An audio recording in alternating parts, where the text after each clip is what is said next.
Hello students, कैसे हैं आप सब। आशा करती हूँ आप अच्छे होंगे और अच्छे से अपनी पढ़ाई कर रहे होंगे। मैं मोनिका रावत आपका स्वागत करती हूँ आईसीटी वर्चुअल क्लासरूम देहरादून में। बच्चों, आज हम क्लास 6 का जो आपका सब्जेक्ट है साइंस, उसका chapter light, shadow and reflections को कंटिन्यू करेंगे। जो है पिछले जो आपका लेक्चर हुआ था उसमें हमने यहाँ पे ल्यूमिनस और नॉन ल्यूमिनस ऑब्जेक्ट को पढ़ा था, साथ ही साथ ट्रांसपेरेंट, ट्रांसल्यूसेंट और ओपेक ऑब्जेक्ट यानी पारदर्शी, पारभासी और अपारदर्शी वस्तु के बारे में जाना था। इसके साथ साथ हमने शेडो के बारे में पढ़ा था, किस तरीके से शेडो यानी छाया बनती है। ठीक है, ये भी हमने देख लिया था और इसकी हमने क्वालिटीज पढ़ ली। आज हम बात करेंगे पिन होल कैमरा की। पिन होल कैमरा क्या होता है ये हम जानेंगे। पिन होल कैमरा को बनाने के लिए सबसे पहले हम एक एक्टिविटी करेंगे। इस एक्टिविटी के माध्यम से आप पिन होल कैमरा क्या होता है, किस तरीके से बनता है, ये जान पाएंगे। आपको क्या करना है, दो बॉक्स लेने हैं, दो डब्बे लेने हैं। एक डब्बा दूसरे डब्बे से बड़ा होना चाहिए। एक डब्बे में आप एक तरफ छेद कर देंगे और दूसरे वाले में आप इस तरीके से जो है एक स्क्वायर कट कर देंगे। अब आप क्या करेंगे, जहाँ पे आपने ये स्क्वायर कट किया हुआ है यहाँ पे कोई बटर पेपर आप लगा देंगे या कोई ट्रेसिंग पेपर हो वो आप यहाँ पे लगा। और क्या करना है आपको, इस बॉक्स में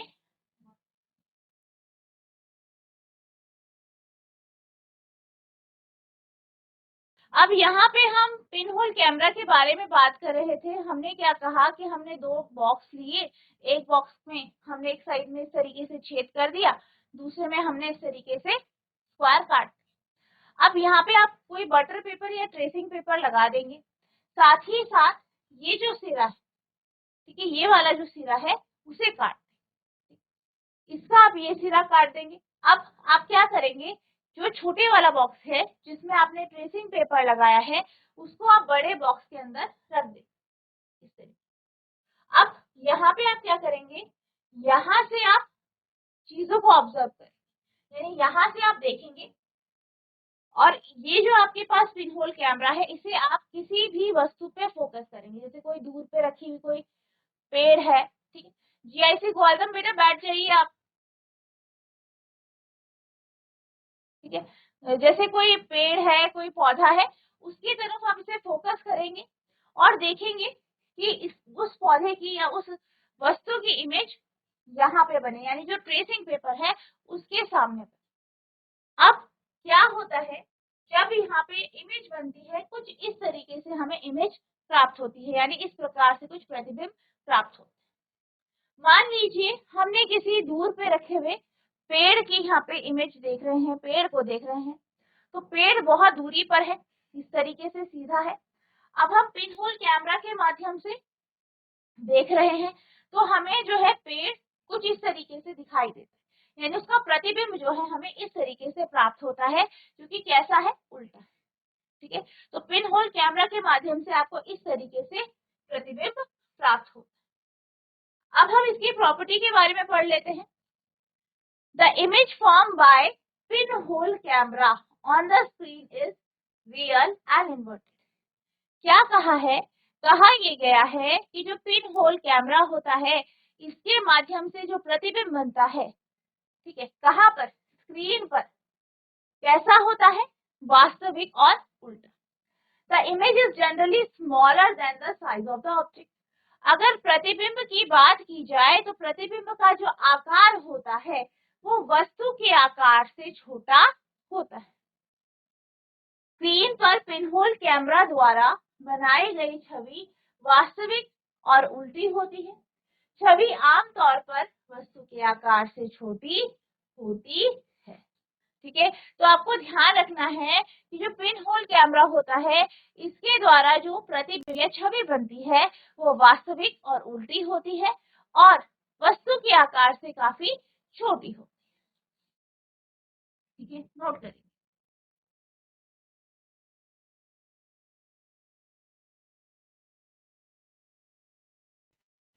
अब हम बात करते हैं कि जो नेचर है, नेचर में पिन होल कैमरा किस तरीके से हमें दिखाई देता है या किस तरीके से नेचर में आप पिन होल कैमरा देख पाते। आपने देखा होगा कि दिन के समय में जब भी आप पेड़ के नीचे से गुजरते हैं तो नीचे आपको जो है कुछ इस तरीके से नजर आता है। छाया होती है, छाया के बीच में आपको थोड़ा थोड़ा जगह दिखती है जहाँ पे आपको रोशनी सी दिखती है। ठीक है, अब यहाँ पे क्या होता है, यहाँ पे जो पेड़ के पत्ते हैं वो एक पिन होल कैमरा की तरह कार्य करते हैं, जिस कारण जो आपका सूर्य होता है, सन होता है, उसकी छवि आपको यहाँ पे फर्श पर दिखाई देती है। और जो आपके पत्ते हैं, पत्तों के बीच में जो गैप है वो आपके पिन होल कैमरा की तरह कार्य करता है और आपको नीचे छवि दिखाई देती है। There is an interesting pinhole camera in nature, यानी अगर हम प्रकृति की बात करें तो प्रकृति में एक इंटरेस्टिंग जो है पिन होल कैमरा है नेचर में। Sometime when we pass under a tree cover with large number of trees, we notice small patches of sunlight under. तो आपने देखा होगा कि जब भी आप किसी ऐसे पेड़ के नीचे से गुजरते हैं जिसपे बहुत सारी पत्तियां हैं, तो आपने देखा होगा कि फर्श में आपको लाइट के कुछ पैचेस दिखाई देते हैं। ठीक है, यानी क्या होते हैं, प्रकाश या सनलाइट जो होती है उसके कुछ आपको पैच दिखाई देते हैं। These circular images are in fact pinhole images of sun. और ये होती क्या है, ये जो है वो पिनहोल इमेज होती है। पिनहोल जो है छवि या आपका प्रतिबिंब होता है सूर्य। The gap between the leaves act as pinhole. और जो पत्तियां हैं, पत्तियों के बीच में जो जगह है वो पिनहोल की तरह कार्य करती है। These gaps are all kind. ये गैप जो है अलग अलग आकार के होते हैं, एक जैसा आकार नहीं होता। We can see circular images of the sun. और हम सूर्य की सर्कुलर इमेज भी यहाँ पे देख पाते हैं, वृत्त जो उसका प्रतिबिंब है वो भी देख पाते हैं। नेचर में एक दिलचस्प पिनहोल कैमरा है। कभी कभी जब हम बड़ी संख्या में पत्तों से ढके किसी वृक्ष के नीचे से गुजरते हैं तो हमें उनके नीचे सूर्य के प्रकाश के छोटे छोटे धब्बे दिखाई देते हैं। ठीक है, छोटे छोटे धब्बे दिखाई देते हैं। ये वृत्ताकार चित्र वास्तव में सूर्य के पिनहोल चित्र हैं। पत्तियों के बीच के अंतराल पिन छिद्रों के रूप में कार्य करते हैं और ये अंतराल सभी प्रकार के अनियमित आकार के होते हैं, लेकिन हम सूर्य के गोलाकार चित्र देख सकते हैं। ठीक है, तो ये आपका क्या है, नेचर का आपका पिनहोल कैमरा। अब हम चलते हैं अगली एक्टिविटी की ओर। तो जो आपकी अगली एक्टिविटी है वो आपकी बुक की एक्टिविटी नंबर 6 है। यहाँ पे आपको क्या करना है, एक मोमबत्ती लेनी है और उसे जलाना है। ठीक है, मोमबत्ती को जलाना। अब जो मोमबत्ती की लौ है उसे आपको देखना है और किसके माध्यम से देखेंगे आप, पाइप के माध्यम। दो तरीके की आपको पाइप लेनी है, एक इस तरीके की सीधी पाइप होनी चाहिए और दूसरी पाइप कुछ मुड़ी। ठीक है, अब आप क्या करेंगे, पाइप लेंगे, पाइप के एक सिरे को आप मोमबत्ती के लौ के पास रखेंगे और दूसरे सिरे को अपने आंखों के पास। अब आप क्या करेंगे, इस तरीके से मान लीजिए कोई पाइप है, पाइप के एक सिरे से पाइप जो है पाइप के अंदर देखेंगे और लौ को देखने की कोशिश करेंगे, यानी जो फ्लेम है उसको देखने की यहाँ पे आप कोशिश करेंगे। तो सबसे पहले आपने कैसा पाइप लिया है, सीधा पाइप, स्ट्रेट पाइप। तो क्या होता है, स्ट्रेट पाइप के माध्यम से आप लौ को बहुत अच्छे से देख पाते हैं, आसानी से उसे देख पाते हैं। फिर आप क्या करेंगे, फिर आप दूसरा पाइप लेंगे। दूसरा पाइप कुछ इस तरीके से मुड़ा हुआ होना चाहिए। अब इस पाइप के एक सिरे से आप देखेंगे और दूसरे सिरे को लौ के पास रखेंगे। अब जब आप मुड़े हुए पाइप से देखते हैं तो आपको जो है लौ ठीक से दिखाई नहीं देती। पहले केस में, सीधे पाइप के केस में आपको लौ बहुत अच्छे से दिख रही, ठीक है, जो आपकी कैंडल की फ्लेम है वो बहुत क्लियरली दिख रही। लेकिन मुड़े हुए पाइप के केस में आपको कैंडल की लॉ यानी मोमबत्ती की जो लॉ है, कैंडल की जो फ्लेम है, वो ठीक से दिखाई नहीं देती। अब यहाँ पे हमने क्या देखा कि जो सीधा पाइप है उससे हम लॉ को बहुत क्लियरली देख पाए, लेकिन मुड़े हुए पाइप से हमें लॉ ढंग से दिख नहीं रही है। इससे हम क्या समझ सकते हैं? इससे हम ये समझ सकते हैं कि जो प्रकाश होती है, जो लाइट होती है, वो एक सीधी रेखा में गमन करती है, यानी स्ट्रेट लाइन में ट्रैवल करती है। तो हमारा कंक्लूजन क्या निकला? Light travel in a straight line, यानी प्रकाश एक सीधी रेखा में गमन करता है। That is why when opaque object obstruct it, a shadow is formed. तो क्या कहा गया है कि यही कारण है, इसी कारण क्या होता है, जब भी प्रकाश के पथ पे कोई वस्तु रखी जाती है, कोई अपारदर्शी वस्तु रखी जाती है, तो वो क्या करती है, उसके रास्ते पे बाधा डालती है, जिस कारण जो है छवि बनती है, शैडो बनती है। प्रकाश सीधी रेखा में गमन करती है, इसलिए जब अपारदर्शी वस्तु इसमें बाधा डालती है तो छाया बनती है। अब जैसे कि हमने पहले भी बात की थी कि हमने क्या पढ़ा था कि जो आपकी छाया होती है, जो आपकी छाया होती है, छाया बनने के लिए आपको क्या क्या चीज चाहिए? पहला है प्रकाश का स्रोत यानी source of light, source of light, प्रकाश का स्रोत, सोर्स ऑफ लाइट। दूसरा क्या चाहिए आपको? अपारदर्शी वस्तु, ठीक है, अपारदर्शी वस्तु यानी ओपेक ऑब्जेक्ट। और क्या चाहिए आपको? तीसरा स्क्रीन चाहिए यानी पर्दा, ठीक है। हमने पढ़ा था कि छवि बनने के लिए हमारे पास एक प्रकाश का स्रोत होना चाहिए, अपारदर्शी वस्तु होनी चाहिए और पर्दा होना चाहिए। अब क्या होता है, हमें पता है कि जब भी मान लीजिए ये सोर्स ऑफ लाइट है, प्रकाश का स्रोत है, और ये क्या करता है, प्रकाश उत्सर्जित करता है। अब प्रकाश कैसा चलता है? बिल्कुल सीधी रेखा में, अभी हमने देखा सीधी रेखा में चलता है। मान लीजिए इसके बीच में कोई अपारदर्शी वस्तु आ जाती है, यहाँ पारदर्शी कोई वस्तु आ गई। अब इसने क्या किया, प्रकाश को यहाँ पे रोक दिया, कि प्रकाश आपकी ऐसी पड़ रही थी,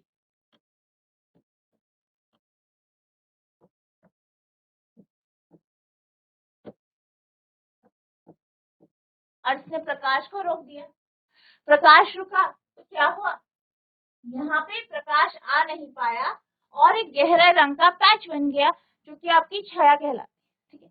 तो छाया क्यों बनती है? क्योंकि जो प्रकाश है वो आपका सीधी रेखा में चलता है, सीधी रेखा में चलता है, इसीलिए छाया बनती है, ठीक है। तो इस बात का आपको ध्यान रखना।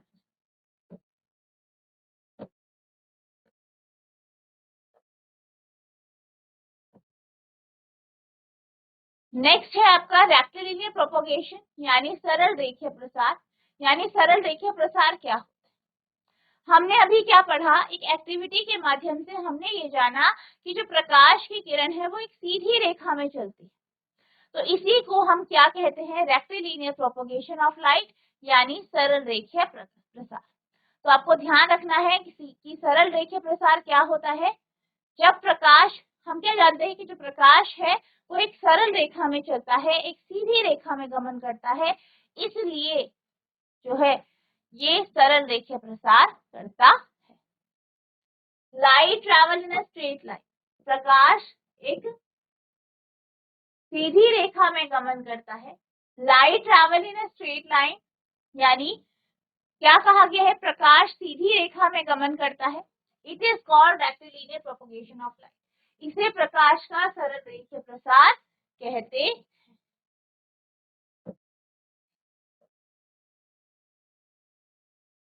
अब हम बात करेंगे दर्पण की और प्रतिबिंब।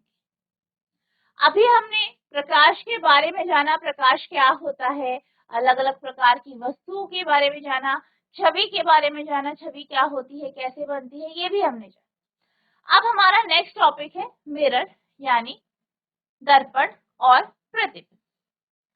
अब क्या होता है, हम ये जानते हैं कि प्रकाश की किरण सीधी रेखा में गमन करती है। अब वो सीधी रेखा में गमन करती है और क्या होता है, अगर बीच में कोई वस्तु आ जाए तो वो रुक जाती है या वो उसके पथ को रोक देता है और प्रकाश आगे नहीं जाता। ठीक है। अब जब कोई वस्तु उसके पथ में बाधा डालता है तो प्रकाश को रोक देता है। ठीक है, और वो आगे नहीं जा पाता। लेकिन प्रकाश क्या करता है, प्रकाश उसी तरफ चला जाता है जिधर से वो आया। तो ये जो प्रक्रिया होती है जिसमें क्या होता है, जब किसी वस्तु की सतह पर प्रकाश की किरण पड़ती है फिर वो उधर ही की तरफ चल जाती है जिस तरफ से वो आई है। इस परिघटना को हम रिफ्लेक्शन ऑफ लाइट यानी जो है आपका जो परावर्तन है, प्रकाश का परावर्तन है, वह कहते हैं। तो प्रकाश का परावर्तन क्या होता है, जब भी किसी वस्तु पे, यहाँ पे हम बात करेंगे एक पॉलिश्ड सरफेस जैसे आपका दर्पण हो गया उसकी, जब भी किसी दर्पण पर प्रकाश की किरण पड़ती है तो पड़ने के बाद वो रिफ्लेक्ट हो जाती है, परावर्तित हो जाती है। इस प्रक्रिया को ही, इस परिघटना को ही प्रकाश का परावर्तन कहते हैं। जीआईसी पौखाल, जीआईसी पौखाल, कोई एक बच्चा माइक ले लीजिए। Good morning ma'am. Good morning बेटा, आपका नाम क्या है? मैम मीसू। आप कौन सी क्लास में हो? 6th। ठीक है बेटा, आप ये बताइए कि प्रकाश कैसे पथ में चलता है, लाइट कैसी जो है डायरेक्शन में चलती है? सीधी। वेरी गुड, वेरी गुड बेटा, वेरी गुड बच्चा, बैठ जाइए। ठीक है, वेरी गुड बेटा। तो अब हम बात कर रहे थे जो है परावर्तन की। तो परावर्तन क्या होता है, जैसे आपके पास कोई दर्पण होता है, दर्पण की सतह कैसी होती है, पॉलिश्ड होती है। तो जब दर्पण यानी मिरर के ऊपर प्रकाश पड़ता है, ठीक है, प्रकाश पड़ता है तो क्या होता है, इस पे टकराने के बाद प्रकाश वापस उसी तरफ चल जाता है जहां से वो आया। जैसे कि मान लीजिए दर्पण है, यहाँ से आया प्रकाश, इससे टकराया और वापस ऐसे चला। ठीक है, तो यही क्या कहलाता है, यही आपको प्रकाश का परावर्तन कहलाता है। और इस फिनोमेना को आप ज्यादा क्लियरली मिरर्स में देख पाते हो, दर्पण पे देख पाते हो।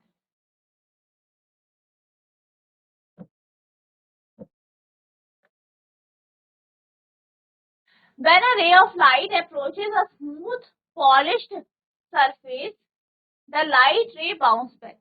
क्या कहा गया है, जब प्रकाश की किरण जो है किसी चिकनी चमकीली सतह पर पड़ती है तो वो वापस उसी तरफ चल जाती है जहां से वो आई है, उसी साइड चल जाती है। This is called reflection of light.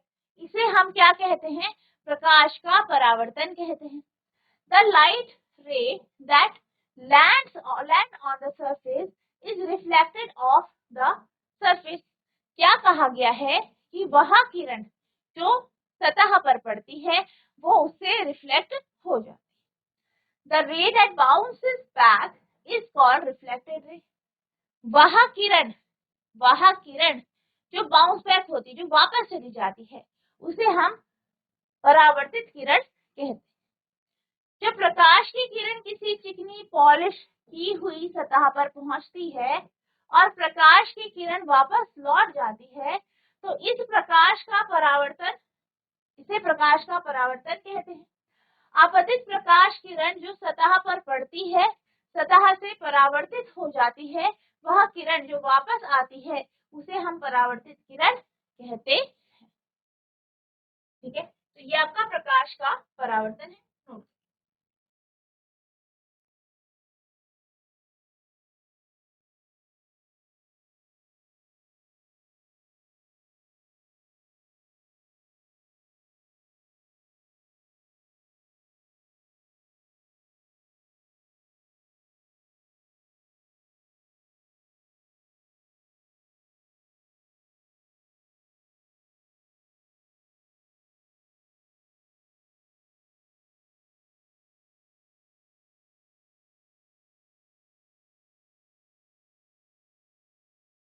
अब हम चलते हैं आपकी एक्टिविटी की ओर, ठीक है, जो कि आपकी एनसीईआरटी की एक्टिविटी 7 है।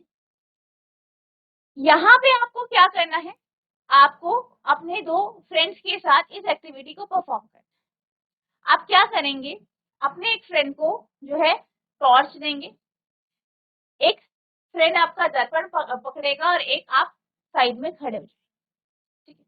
अब आपको क्या करना है, जिस फ्रेंड के पास टॉर्च है उसको कहना है कि टॉर्च ऑन करो और दर्पण के ऊपर टॉर्च की रोशनी डालो, तो वो टॉर्च का प्रकाश दर्पण के ऊपर डालेगा।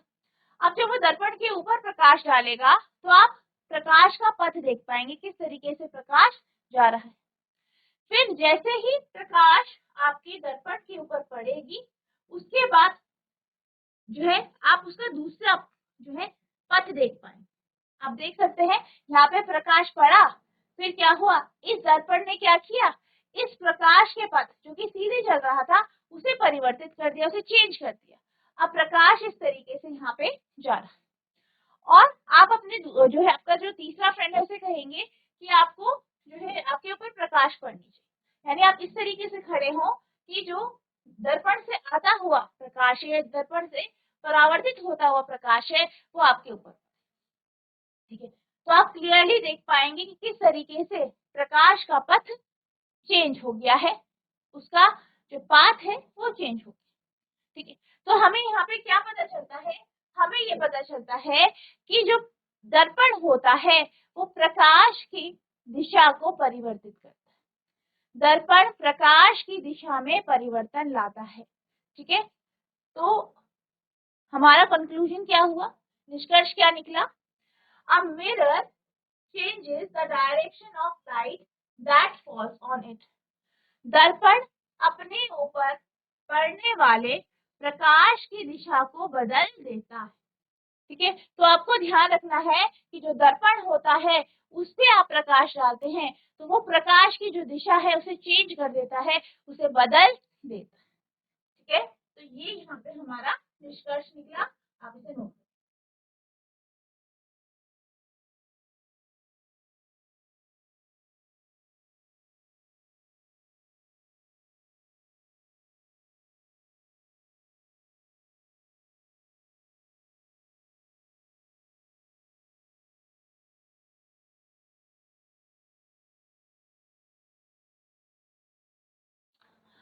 तो बच्चों आज हमने जो है ये जाना कि जो आपका प्रकाश का परावर्तन होता है वो क्या कैसे होता है, क्या होता है। इसके साथ साथ पिन होल कैमरा के बारे में हमने जाना, नेचर में पिन होल कैमरा आपको किस तरीके से दिखाई देता है ये भी हमने देखा। तो आई होप आपको ये सारे टॉपिक अच्छे से समझ में आए होंगे। नेक्स्ट लेक्चर में हम इसी टॉपिक को आगे कंटिन्यू करेंगे और आपके जो क्वेश्चंस हैं उन्हें हम डिस्कस करेंगे। तो बच्चों आज के लिए बस इतना ही, मिलते हैं हम नेक्स्ट सेशन में, तब तक के लिए thank you and have a nice day.